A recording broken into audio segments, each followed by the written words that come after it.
All right, everyone, welcome to the Sovereign CEO podcast. Today I have with me Dr. Peter McCullough.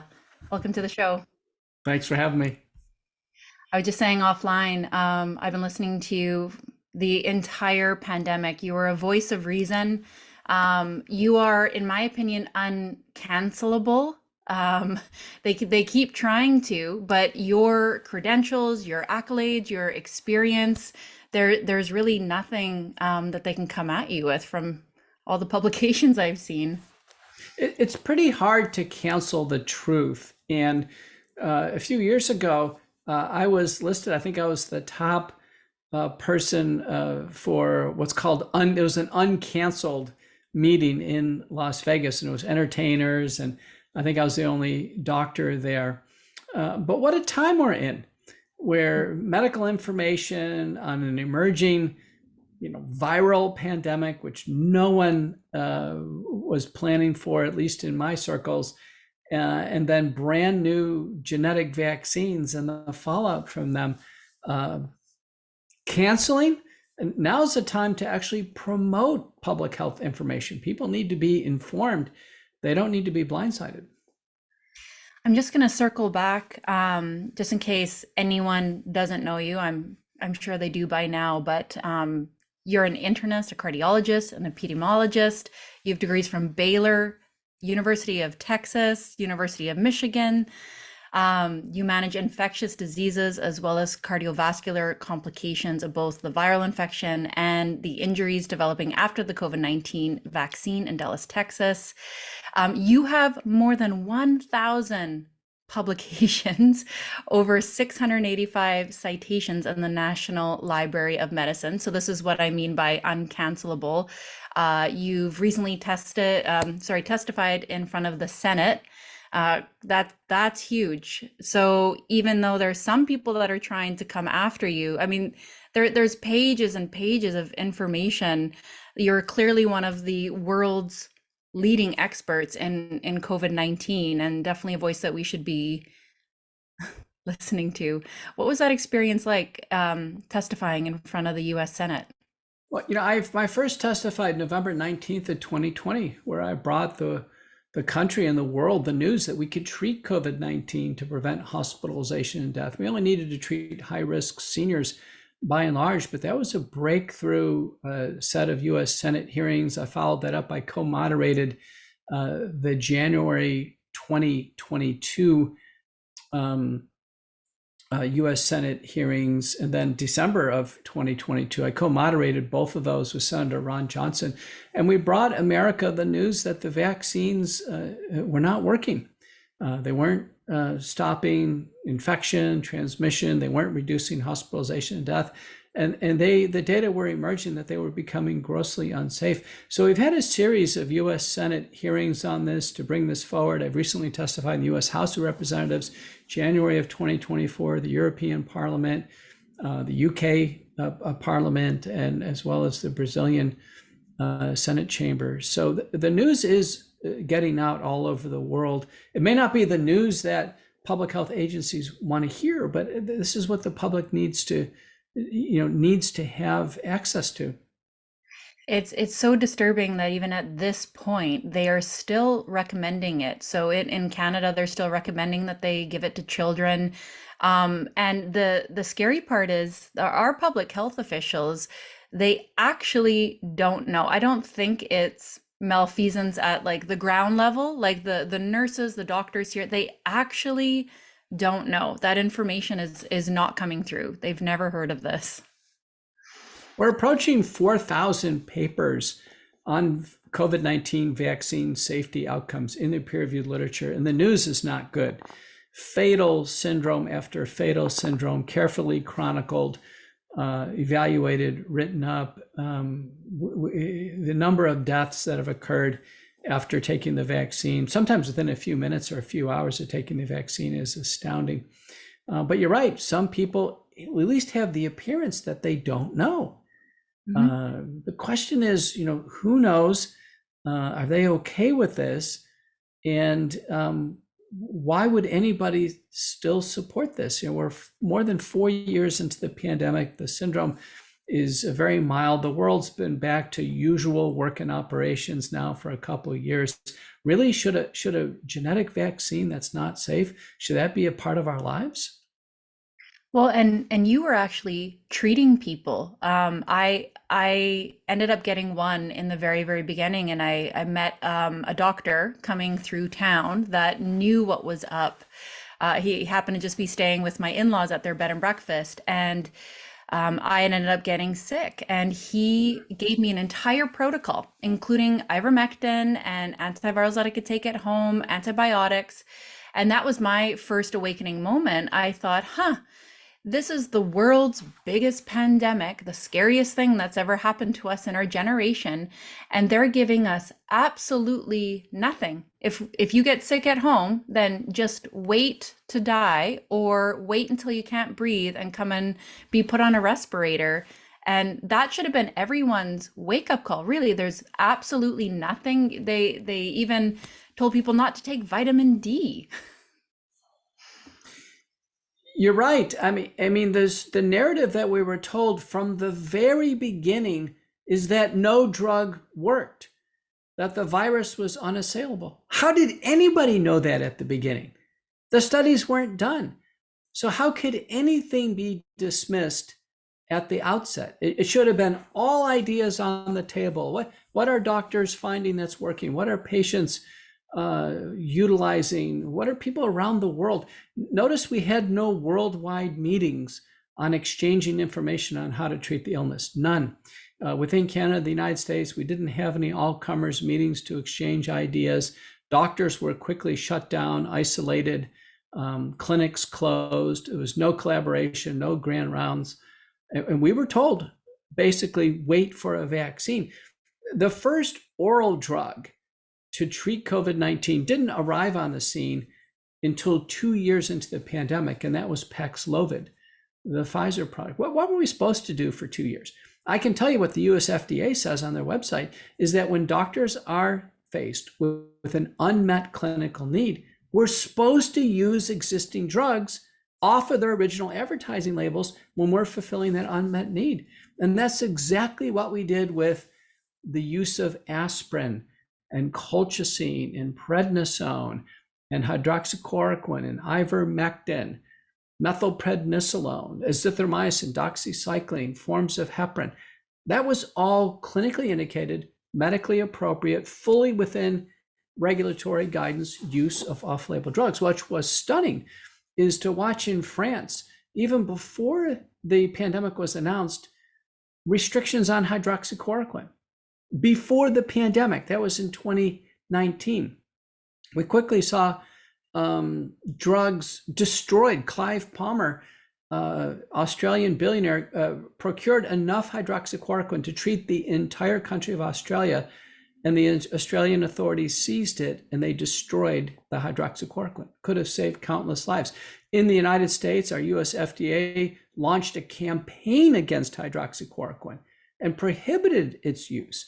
And then the next year of the pandemic, they launched a campaign, so-called War on Ivermectin, and grossly misled the country. And recently there's been a reversal of the FDA in the courts that they have to take down all of their deceptive and fraudulent information on ivermectin.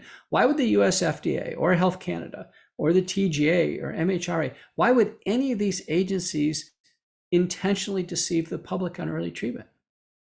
When I saw you speaking recently about the CDC, they were forced to present a report of all their data and harms that they were finding, and they redacted essentially the entire report. You How was can't that? make this up. You know, the CDC is an agency. They work for doctors. They work for the public. They report to us. They're supposed to provide us information. The CDC does outbreak analysis, data analytics, and in vitro diagnostics, but they're a service agency to the healthcare profession. And when under pressure, you know, they have to be pressured to release all the information. They're not releasing anything voluntarily. They release a paper on myocarditis, heart damage due to the COVID vaccines, and they redact every single page. Well, Senator Janae Shamp in the Arizona Senate, of which I'm on a standing committee, exposed this in public. How can our agencies possibly think this is acceptable? It's not. For the people that took it, do you think that they have gotten off lucky if they haven't experienced any symptoms yet? Or is there a ticking time bomb scenario? I testified in the US Congress in January of 2024, and I told them, listen, the FDA has a regulatory window of concern after taking a product like Pfizer, Moderna, AstraZeneca, or Janssen. They're all genetic transfer technology platforms. And the window of concern is at least 5 years after the last shot. It may be as long as 15 years. So whoever took these shots, United States is roughly 75% of Americans, according to the COVID states program. Canada, maybe as much as 95% of people took at least one shot. They've got 5 to 15 years of worry now about health problems after taking one of these vaccines. Now, two sources of data, one in the United States from the CDC VAERS system and the other from a Pfizer database in Denmark, show about a third of people, 30%, have essentially no side effects, not even a sore arm. And it looks like they're going to be fine. There's no signs of emerging problems. Just under 2/3 have some side effects, seem to get over it. And then there's this residual number. In the Danish study, it was 4.2%. In the CDC VSafe data, it's 7.7%. And somewhere between 5 and 10% of people who take the shots, they get serious side effects right away: sore arm, fever, nausea, vomiting, difficulty breathing. The people who get in trouble early look like they're the ones who are going to develop problems later on. I see how they're getting away with that, with the delayed effects. Well, it's that and the suppression of media. So I know a girl in Canada who had immediate effects within about 10 minutes of taking her first one. I don't know what you would call it, but neurological problems, almost like she has cerebral palsy, couldn't walk, could barely keep her eyes open. And she's still not better. She hasn't been able to work. And they won't accept her for the vaccine injury program. It is confirmed by neurologists that it is because of the vaccine. They won't treat her in Canada because they don't know what to do. And it's also a liability. So she's paying out of pocket right now to fly to Mexico to get some experimental therapies. And they've been pressing on the media nonstop to cover the story. The media refuses to cover it, so they've had to make a documentary about her. And this is how it gets swept under the table. People think, oh, well, no one's using the vaccine program. No one's talking about it in the news. So must be no problems then. The extent to which the censorship is occurring is extraordinary. And we now have a critical case of Missouri versus Biden, where the US government, the Biden administration, wants full out censorship in social media, the internet, in every walk of life versus freedom of speech. What we've seen with these documentaries has been extraordinary. You know, even when people make the documentaries, there's one recently made by Mr. Davidson. It's called Broken Truth. The moment he was going to release it to his giant email list, his service provider completely shut him down. So he wasn't able to get the movie out to anybody. He put it out basically for free on Twitter. We've seen event convener Eventbrite collect money for tickets for big public programs. And the night before, they cancel the program. They email everybody saying the program is off, and then they keep the money. This has happened twice to me for big public programs, one in Queensland, Australia, the other one in Fort Worth, Texas.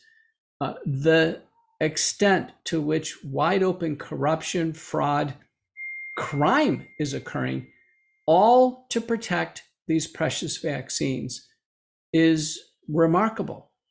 The US government, the Canadian government, and in my book, Courage to Face COVID-19, what we more broadly term the biopharmaceutical complex, they must be behind all of this censorship. The mantra is a needle in every arm at no matter what cost to humanity. Do you believe that all vaccines are unsafe now? I don't know where I stand on it. I know that I can't trust public health, though. The vaccine history in medicine is a dark part of our field, and it goes way back to even the smallpox vaccine with Edward Jenner and going forward. In the late 1800s, people were forcibly vaccinated against their will for smallpox. Mothers were pulled out of the house, children forcibly vaccinated. There were countless lives lost with the smallpox vaccine because it was grossly contaminated. Don't forget, it was taken from the serum of horses or cows or even other humans in arm-to-arm contact. There was no way to purify the vaccine back then. So people got secondary staphylococcal infections, streptococcus, syphilis, hepatitis was spread that way. They were grossly unsafe. The smallpox vaccine was grossly unsafe. And, there was multiple decades of this dark start to vaccine history and lack of safety. As the products move forward, what happened was we didn't see large prospective randomized double-blind placebo-controlled trials. We just showed vaccine added to vaccine schedule. And then in 1986, the Vaccine Injury Compensation Act was written in the United States that proclaimed that vaccines had unavoidable harms associated with them. Unavoidable, because once the injection occurs, you can't take it back. And because of that, because of these harms, the vaccine manufacturers had to be indemnified from any type of liability suit. So no, the vaccines don't have a safety track record to stand on. And then what was uniquely different about the mRNA platform? And is mRNA helpful in other cases? Was it just because it was paired with the spike protein that made it especially dangerous? Or is there something in mRNA itself that we should be worried about? The mRNA genetic technology platform is extraordinarily dangerous itself. It is the synthetic code for proteins, in this case, the spike protein on the SARS-CoV-2 virus. The spike protein was intentionally engineered to be lethal in the Wuhan Institute of Virology. So Pfizer and Moderna contain the genetic code for the potentially lethal protein. Once it's injected in the body, there's no way to shut it off. There's no way. Some people must get too much spike protein and it's fatal. We know in the United States, as of February 23rd, 2024, the CDC is recording roughly 18,655 deaths. About 1,150 die right in the vaccine center or a few hours later as the spike protein is produced. Another 1,200 or so die the next day. So they're instantly lethal for large numbers of individuals. And those data may be underreported 30-1. We may be looking at over 550,000 Americans who've died of the vaccine. This is unprecedented to have these large numbers of deaths. The messenger RNA physically gets stuck in the human heart. That's been shown by Croson and colleagues.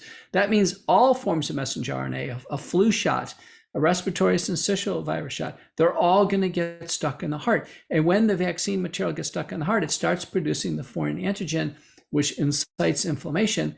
And so I predict that all of the messenger RNA vaccines will cause myocarditis or heart inflammation.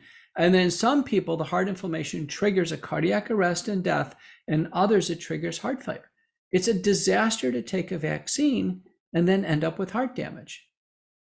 And because of there's so many patents and the government itself holds patents, are they planning on moving all vaccines towards the mRNA platform? Moderna has nearly 36 messenger RNA vaccine platforms. They plan to have a whole suite of these, replace the prior vaccines with this new technology. No concerns about safety whatsoever. You're right, in a paper by Lee and colleagues, over 9,000 patents on messenger RNA. The big holders of these patents are CureVac, Sanofi, BioNTech, Moderna, and the US government. Now, the scientists at these companies, they're the true inventors of messenger RNA, and they have dozens and dozens of patents, many dozen manuscripts that go with the patents. Don't be fooled with one person who comes out and said they invented messenger RNA. That's a fraudulent claim. There's no single individual who invented messenger RNA. 9,000 patents tells you it's been a big company, big government effort over many decades. Well, I heard since what, 1980 something. They've been working on it for a long time. They have, and in 2012, DARPA, the research unit of the US military, said that they will use messenger RNA to end pandemics within 60 days. That's in 2012 on their website. So we know when President Trump came out and said, well, Operation Warp Speed has brought these to you, that couldn't have been true.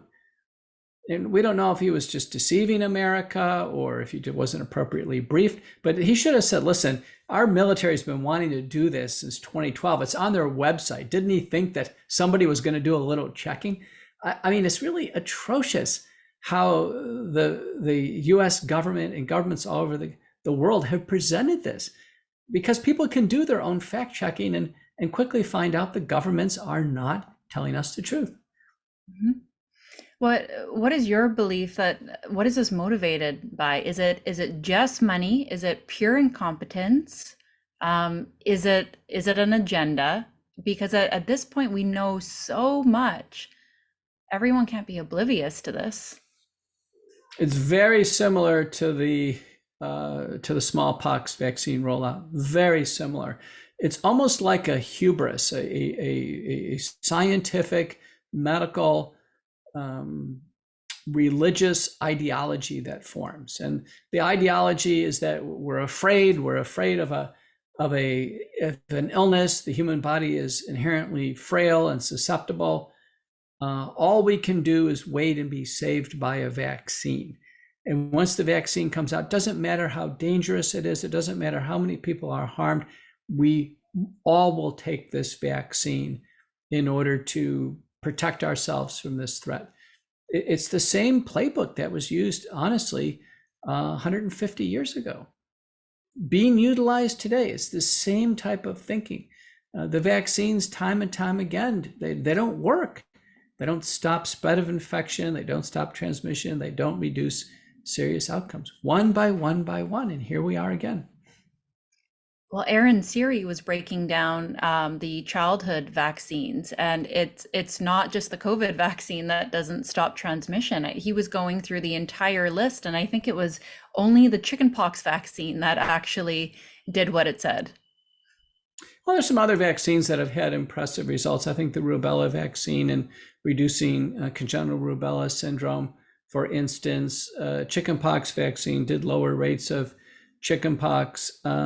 But they all have consequences. So rubella was given to boys, but boys don't get pregnant and have congenital rubella syndrome. So boys were unnecessarily exposed to rubella vaccine. Chickenpox now has, in multiple papers, caused an increase in shingles later on. So now people are suffering shingles because they took the chickenpox vaccine. So what we've learned is there's no free lunch here. There's no vaccine that honestly is free of concern. We should always weigh the risks and benefits, and we ought to find populations where it's compelling to use vaccines. For healthy, normal individuals, it's hard to make a compelling case for any particular vaccine. I think we're a little worse off in Canada too. At least in the US, you are balanced. CNN and Fox, you have a little bit more access to news, but under the tyranny of Canada right now, where they blocked our access to social media, it's very hard to find any of this information. We have new bills coming down the pipeline that will see major consequences, life imprisonment for talking about things that go against the government narrative. How have you managed to survive, thrive in this era of censorship? Because I'm sure they came after you hard when you started talking about this. The censorship started with early treatment before there was ever a mention of the vaccine. This is very important. So censorship started when doctors tried to save lives. There was censorship of all emerging information on early treatment to help people avoid hospitalization, death, and it happened all over the world. I mentioned stores of hydroxychloroquine destroyed. Dr. Jackie Stone was temporarily put in jail because she tried to use ivermectin to save patients in Africa. It happened all over the world. One of the most published microbiologists in the world, Didier Riault, had his career dismantled in Marseille, France, for instance. I led early treatment efforts and publications. I have been relentlessly pursued by a whole variety of entities. This was with early treatment. So the biopharmaceutical complex, or this public-private partnership that's promoting vaccines, they didn't want anyone to receive forms of treatment. The only thing that they've wanted is a needle in every arm every 6 months with no end in sight. It's a horrifying type of prospect to think about. Well, I know when I first started getting sick with the virus, I actually was getting pretty sick. And within 4 hours of taking ivermectin, dramatic result. I was getting lightheaded. Like I was definitely starting to get sick, and it went away. And the second most impactful tool that I've used is the throat spray that you told us about as well, which I use to this day. I don't think I've been sick in 4 years just by using this iodine spray. That's it. It's true. Iodine nasal sprays did absolutely wonderful through the pandemic. Xylitol-based sprays are the best preventive we have. They're far more effective than a vaccine. Randomized trial using xylitol was far more effective than any vaccine.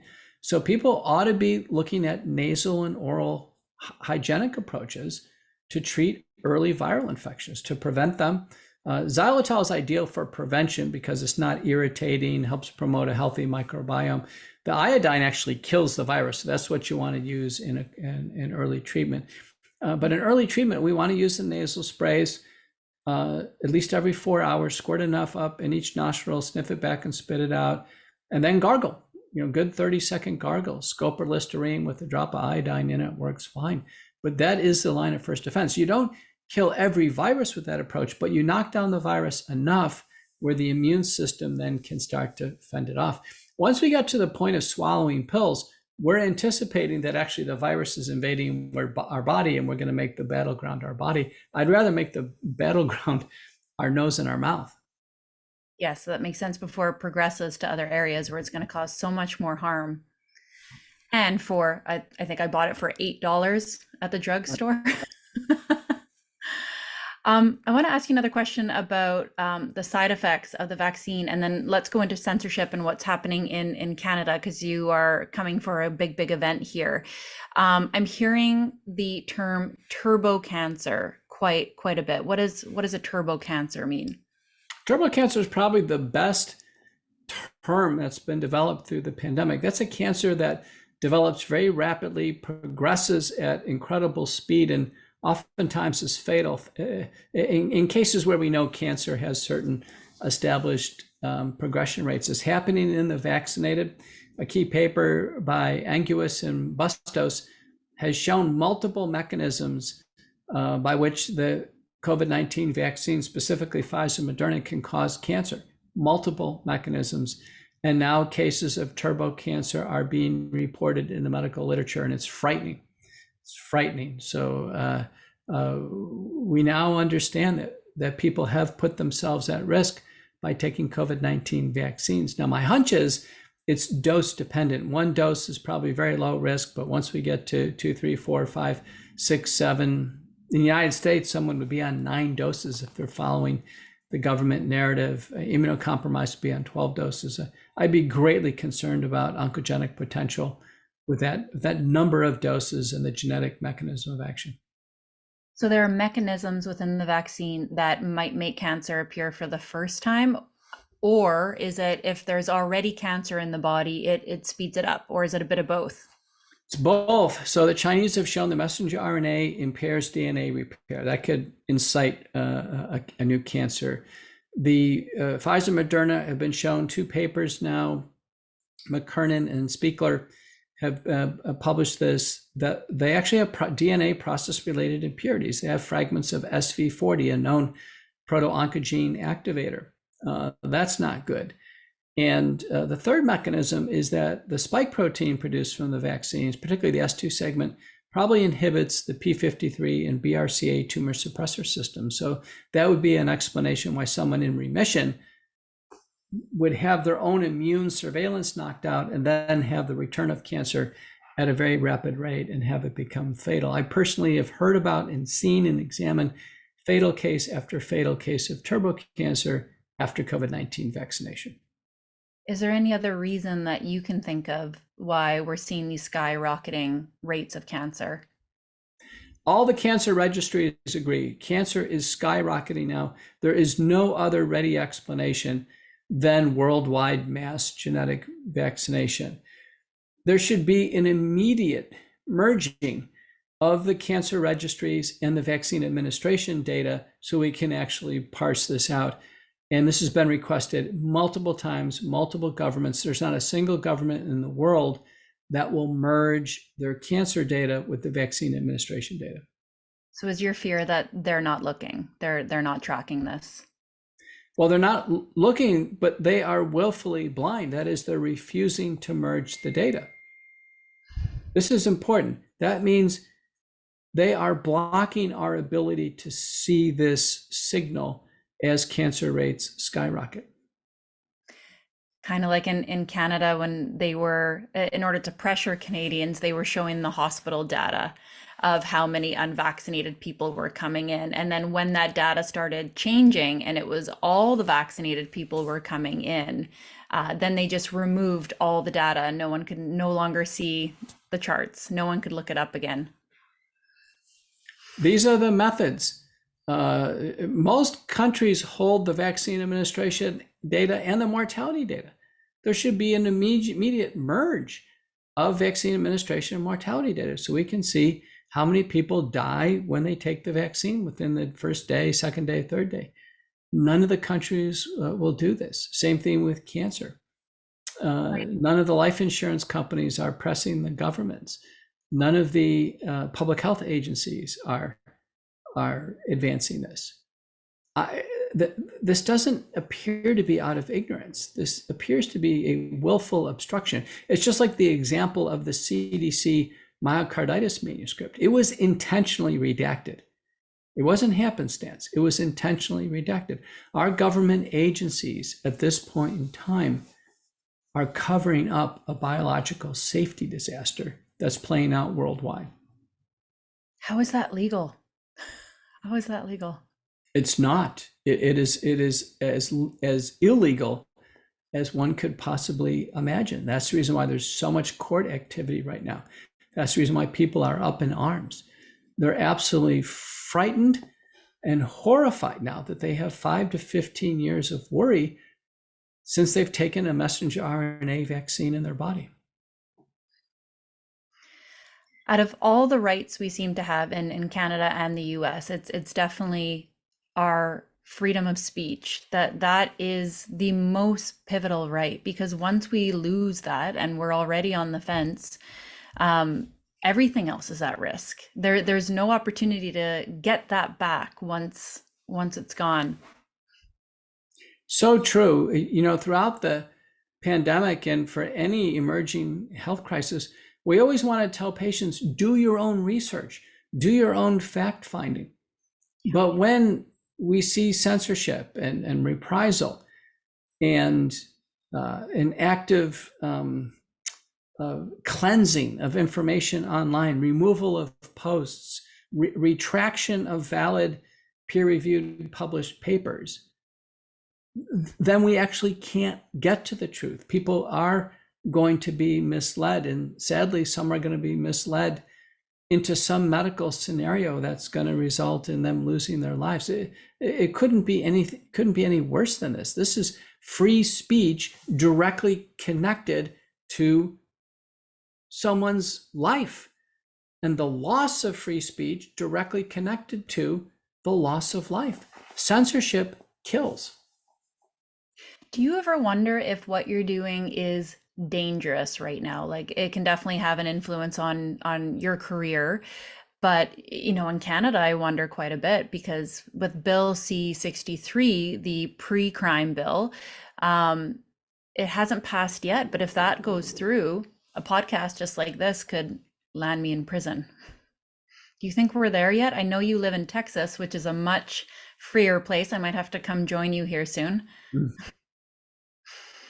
It's impossible to know. I think that the biggest targets will be those in the media, though, because they have such a big megaphone. I'm just a single individual, and I'm in clinical practice every day. But the media people are in the crosshairs. But we've seen the number one primetime news anchor, Tucker Carlson, been brought down. Now, he's been paid by Fox this entire time, but he'll be out of a job in January of this year. We've seen relentless other media personality attacked, taken down. Most of those in the medical freedom movement were banned from Twitter for a period of time until Elon Musk took over. We still see wide open censorship on YouTube, Facebook, Instagram, LinkedIn. So we're in a time where it's very difficult for the public to try to navigate themselves and their families to safety. And that's the reason why public programs where doctors like myself come out and we have a free interchange with the public, that's the reason why these are so important. They can't be censored. Have you had your own career come under threat? Like, has the medical board tried to come after you? Have you had to find unique ways of working because of all of this? My single greatest threat's been the American Board of Internal Medicine threatening my internal medicine residency, my cardiology fellowship done years ago. I have a perfect set of board scores. I'm eminently qualified as an internist and cardiologist. No blemishes on my clinical record. They have a COVID misinformation policy that they've been trying to pursue me on. I've been in an endless appeal. I recently had first complaint with the medical board in Texas, which I answered, I think, relatively easily. But, I've been released from 2 jobs for no reason with, again, perfect performance metrics. I've been removed as editor of 2 journals. I've been a successful editor for decades. I've been scrubbed from major medical societies, from consulting groups, various executive committees, data safety monitoring boards. The question is, who's pulling the strings? It almost appears as if there's some type of antitrust activity. That these are too many entities that I've mentioned, that they're being coordinated or influenced by, I think, some singular sources. So I'm greatly concerned that government agencies are within this biopharmaceutical complex, and they have basically have hit jobs out for people like myself who are bringing the public the truth. So you have enough to fight for with the patients that you're working with. I know you help people who are vaccine injured that are going through long COVID. You're talking to the Senate, you're fighting for Texas and the US, and now you're graciously giving your time here to help Canadians as well. Why care? Why care about us across the border? I grew up as a kid in Buffalo, New York. We were just next door neighbors to Canada. My wife is a Canadian. She's from Toronto. My kids are Canadian. So we have a lot to fight for. And places like Canada, Europe, New Zealand, Australia, South Africa have actually had it much worse than the United States. Draconian lockdowns. They've been stripped of their rights in terms of access to medications. They've been made to suffer. And then they've undergone effectively no jab, no job employment policies, no travel, no jab policies. They were effectively forced into vaccination, and now they're suffering the miserable complications, cardiovascular, neurologic, thrombotic, and immunologic problems, maybe cancer. Things couldn't be worse for those who've been forced to take the jab. I agree. I mean, even relationships, people have been absolutely ripped apart because our prime minister said that anyone that doesn't get the vaccine is a racist white supremacist. The linkage, remember when the vaccines went under clinical testing, it took 1 month to get the primary series in, the 2 shots, and then there was 2 months of observation. So then when they were released in the United States and Canada, no one, including your prime minister, could have known what was going to happen on month 4 or 5. No one, because there was no source of information to tell them. So Hmm. people, that's prima facie evidence that people took these vaccines as an article of faith. This was a ideology that set in, that the vaccines were going to be safe and effective, even though no one could have known if they were going to be safe and effective. And when they turned out to be bad, people just doubled and tripled down on this, and they've linked it. You've seen all kinds of media figures in these terrible newsreels, saying horrible things about those who deferred on the vaccine. Those who didn't take the vaccine, they're actually now the most enviable people out there. They don't have to worry about myocarditis and blood clots and all the other problems the vaccinated do. Hmm. You'll get a kick out of this story. I'm right by the Manitoba border, and in Winnipeg, Manitoba, is where Canada's biggest infectious disease lab is. And very, very early in the pandemic, the story came out that a Chinese official came through and stole some information. And I had a friend that worked there, and I asked her about this story. And at first, I was asking her her thoughts. This is when I wasn't really sure what was going on. So I asked her about her thoughts about the disease and like the treatment, because she works with deadly viruses all day long. And, she was very in favor of the vaccine. And I asked her about this Chinese person sneaking in. And she said, "Oh, the China thing, that was nothing," is what she said. And now it's come out that that was a Wuhan military official that had snuck in, stole intellectual property right before the pandemic happened. I mean, lie after lie after lie. This whole thing is just crumpling. It's crumbling, and it's in the open. In the New England Journal of Medicine manuscript, that's the main clinical trial results of the Moderna vaccine. One of the authors is a well-known member of the Chinese Communist Party in the military. He's an author in the New England Journal of Medicine paper. So this is in the open. This biological threat development is a joint US-Chinese effort. Canada is involved. Other countries are involved. It seems as if everybody is in on this, where there are development of biological threats to humanity, infectious lethal viruses, bacteria, fungi, and at the same time, development of countermeasures, vaccines, monoclonal antibodies, and therapeutics. Those who hold the threats and the countermeasures, they hold power. So an example is the NGO EcoHealth Alliance, Peter Daszak, who's been called to Washington to testify. And Daszak aspires to hold dozens and dozens of these threats and countermeasures because he aspires to have power. Money and power is driving all of this. And public safety is basically gravely at risk at this point in time. Well, and at the date we're filming this, April 5th, we have the solar eclipse coming up. And for whatever reason, we have over 13 states and the Niagara region in Canada declaring a state of emergency in advance. And I've heard whisperings of it being because it's a biological threat. There's field hospitals popping up. I don't know if you've heard any of this. In Texas, we're right in the center part of it. So where I am, and certainly just south of us in Waco, will be right in the center point of the eclipse. But it goes to show you how these states of emergency, I think, are abused. And so when we actually do have an emergency, people don't respond probably as they should because it's overcalled.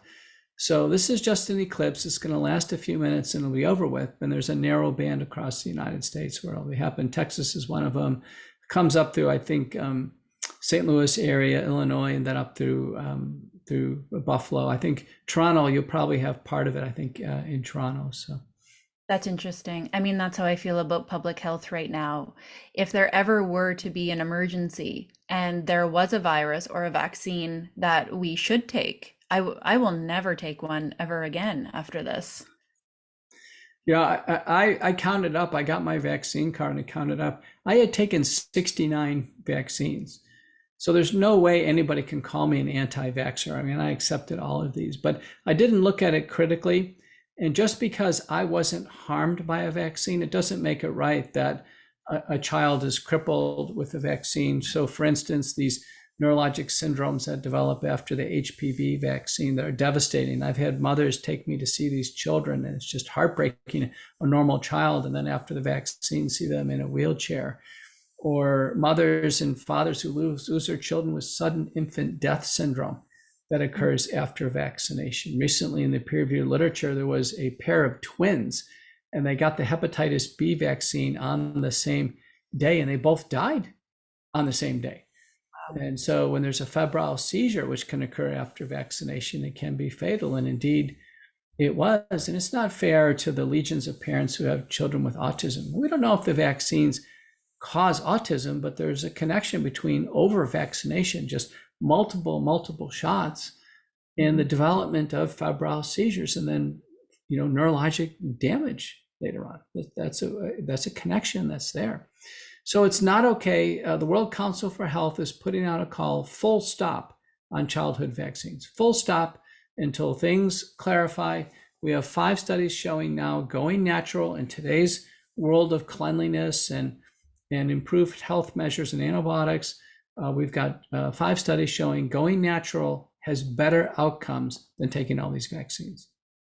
Is your personal focus changing at all in 2024 and the years ahead? Are you sticking with COVID? Are you looking towards your industry in general and the things that need to shift in your associations? Where are you going from here?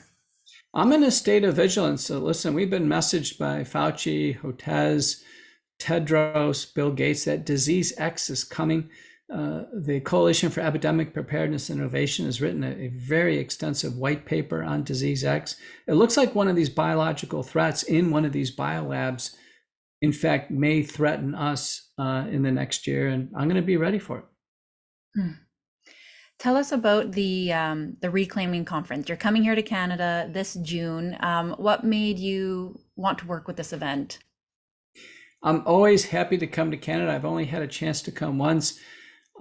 Before this event, Canada was off limits to us. My wife tried to get in to take care of her sick father, and she was quarantined for 14 days. She couldn't see him. He was in the hospital, confused. It was a tragedy. We finally had to pull my wife's parents out of Canada. They had to take the vaccines. I mean, Canada has been such an awful place through the pandemic. So any chance I have to come and bring Canadians the truth, I'm going to do it. So hopefully it'll be a staged presentation. It'll be well attended. I'll make myself more than available to answer questions, help people in any way I possibly can. Again, the live programs are very dynamic. I just gave one last night, a huge one in Southfield, Michigan, just got back to Texas. And again, people stayed for an hour or more afterwards to have their questions answered. Do you know Health Canada and the public health agencies in the United States, they haven't held a single community forum to answer people's questions. Nothing. They have been stonewalled, and they have a ton of questions regarding the virus, the infection, what's coming next. And our governments have basically just made people miserable through the pandemic. And part of it is with this complete lack of transparency on what's going on. What are you going to be speaking about at the Reclaiming Conference, and why should people come and hear this? I'm going to give an overview on what I call modern medicine's great controversy. How did we get ourselves into this mess? And I'll have some historical context reaching back to the smallpox and polio vaccine campaigns and what we can learn about what happened there. And moving forward, what is the spike protein? Why is it in our bodies? Why is it manifesting in these ways? What can we do about it? What do we need to know regarding recurrent COVID infection? So McCullough protocols will be featured in the lecture. And I'm going to finish with some comments about over-vaccination or hyper-vaccination and the autism pandemic that we have now. So many parents with children with autism, they're asking a lot of questions and they deserve answers. I really appreciate your time. I'm looking forward to seeing you in person. I'm going to be there in June myself. Yeah. You have a podcast, you're on stages everywhere right now. Where can people learn from you, hear from you? What would you like me to pin in the show notes here for the people? Well, for your huge audience, have them jump on my Twitter account. Make sure you follow me. Turn on the notifications. Now, I have the top doctor account on Twitter of doctors who see patients and who are extensively published. And I'm followed by most of the major media outlets. My podcast comes out every 2 p.m. Saturday and Sunday on America Out Loud. It's called McCullough Report. I interview people from all over the world. I feature many Canadians over the course of time. My Substack is the #1 medical Substack. It's called Courageous Discourse. That's where you get all the graphical abstracts, all the citations. Every paper that I cite will be in Courageous Discourse. Well over 90% of the content's completely free. So make sure you sign up for Courageous Discourse. And then at the event, we're going to have my book. You can get it ahead of time. Courage to Face COVID-19, Preventing Hospitalizations and Deaths While Battling the Biopharmaceutical Complex. It's a bestseller. It's the only book in the COVID era that Amazon attempted to ban off their platform. Well, you're doing something right there. Yeah, and we prevailed. There was a tremendous public campaign put on Amazon. Said, where is the problem with this book? Books are different than Twitter accounts. Books are works of literary art. That's like someone trying to ban a painting, or ban. We started doing that. That is a dark, dark Nazi or Stalinist time when we begin to ban works of literary art. So after 12 days, Amazon succumbed to the pressure, and they reinstated our book on the platform, which has no offensive content in it. It's just a gripping, true crime account of what happened early in the pandemic. Wow. Well, I'm so glad you were successful in that. Wow. I thank you so much. I know you have another appointment to get to, so I'll let you go so you can stretch your legs and get your eyeballs off the screen and all the things. But thank you so much. I'm so excited to see you this June in person. Really appreciate your time. I'll make sure everything is linked up in the show. And yeah, I'll see you in a couple months. All right. See you then. Thank you. Bye-bye.